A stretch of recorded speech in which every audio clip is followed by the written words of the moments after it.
নমস্কার, কেমন আছেন সবাই? আজ সকাল সকাল আবার চলে এলাম। আজ গেছিলাম সকালবেলা মেয়েকে ছাড়তে। মেয়ের আজকে পরীক্ষা চলছে, তো তাই আজকে আমি দিতে গেলাম। ফেরার সময় এই যে মেট্রোতে উঠলাম। মেট্রোতে উঠে এবার আমি বাড়ি ফিরছি। এই এসকালেটার দিয়ে আমি নামছি, দেখুন। এবার আমি যাব টিকিট কাউন্টার থেকে একটা টিকিট নিয়ে আমি পাঞ্চ করে ঢুকে পড়লাম মেট্রো স্টেশনে। ট্রেনের জন্য ওয়েট করছি আমি। দেখা যাক ট্রেনটা কখন আসে। চলে আসবে এক্ষুনি। আমি রবীন্দ্র সদন থেকে উঠে এবার যাব কালীঘাট। এই নামতে নামতেই তো ট্রেনটা চলে গেল। তাহলে নেক্সট ট্রেনের জন্য ওয়েট করি। নেক্সট ট্রেন ধরে আমার আর বাড়ি যেতে ইচ্ছা করলো না। কালীঘাটে উঠে রাসবিহারীর দিকে না নেবে আমি পৌঁছে গেলাম কালীঘাট। শ্রাবণ মাস, ভাবলাম একবার নকুলেশ্বর মন্দিরে দেখা করে আসি আমার ভোলেনাথের সাথে। এই নকুলেশ্বর মন্দির পৌঁছে গেছি। কিন্তু নকুলেশ্বর মন্দিরে যেহেতু শ্রাবণ মাস, বেশ ভিড় আছে। তবুও যাই, চলুন দেখা যাক ভেতরে কতটা ভিড় আছে। ওরে বাবা, বেশ তো ভিড় আছে। আমার মনে হয় আর বেশিটা শ্যুট করতে পারবো না। নিজে কতটা ঢুকতে পারবো, জল ঢালতে পারবো সেটাই জানি না।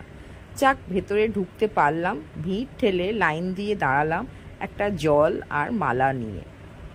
বাপ রে বাপ, কত ভিড়, কত ভিড় এখানে। তবুও নকুলেশ্বরের মাথায় জল আর ফুল বেলপাতাতে ভরে গেছে। জল ঢালা হয়ে গেছে।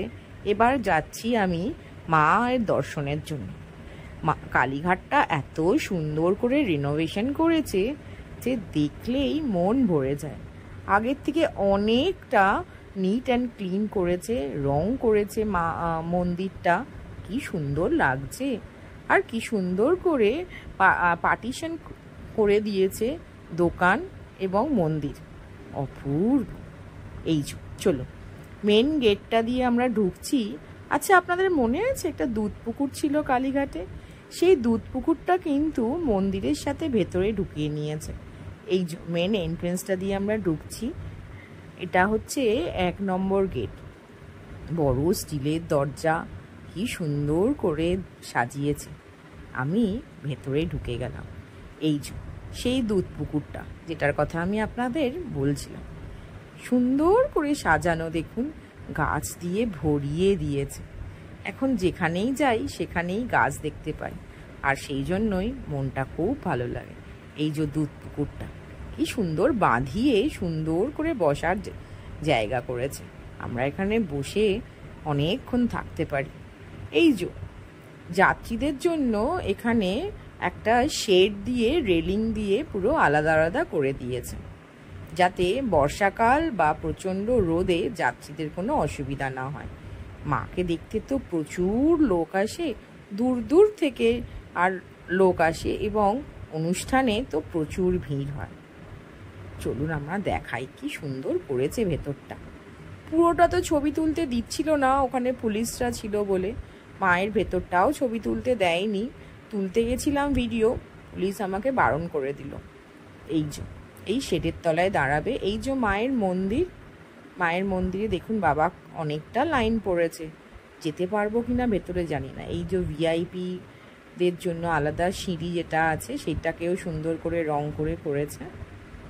এই যে মায়ের মেন ঢোকার দরজা।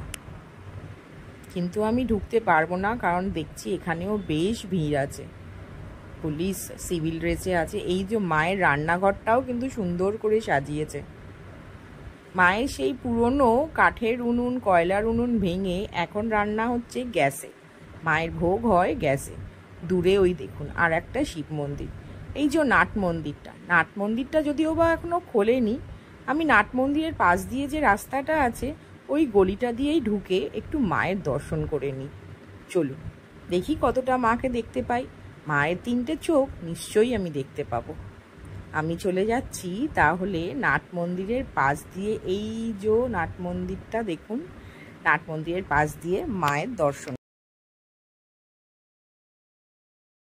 এবার আমার বাড়ি ফিরতে হবে। মেট্রো এসে গেছে, মেয়ের ছুটি হবে। আমি তাহলে চলি। আবার দেখা হবে একদিন।